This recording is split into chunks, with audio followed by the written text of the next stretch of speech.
অনেক দিন থেকেই আমার একটা পাহাড় কেনার শখ। কিন্তু পাহাড় কে বিক্রি করে তা জানি না।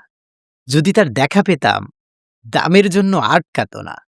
আমার নিজস্ব একটা নদী আছে, সেটা দিয়ে দিতাম পাহাড়টার বদলে।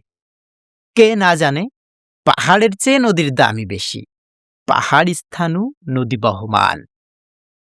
তবু আমি নদীর বদলে পাহাড়টাই কিনতাম। কারণ কারণ আমি ঠকতে চাই। নদীটাও অবশ্য কিনেছিলাম একটা দ্বীপের বিনিময়ে। ছেলেবেলায় আমার বেশ ছোট্টখাট্ট ছিমছাম একটা দ্বীপ ছিল। সেখানে অসংখ্য প্রজাপতি। শৈশবে দ্বীপটি ছিল আমার বড় প্রিয়। আমার যৌবনে দ্বীপটি আমার কাছে মাপে ছোট লাগলো। প্রবাহমান ছিপছিপে তম্বি নদীটি বেশ পছন্দ হলো আমার।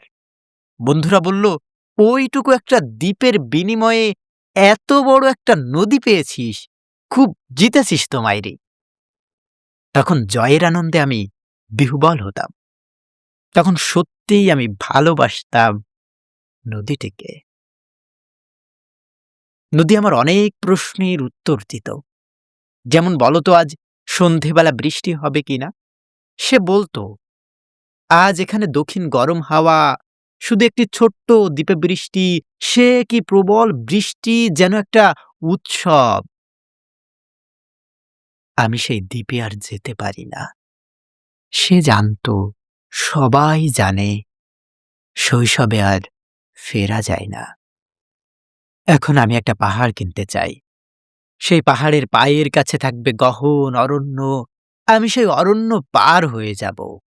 তারপর শুধু রুক্ষ, কঠিন পাহাড়, একেবারে চূড়ায়। মাথার খুব কাছে আকাশ, নিচে বিপুলা পৃথিবী।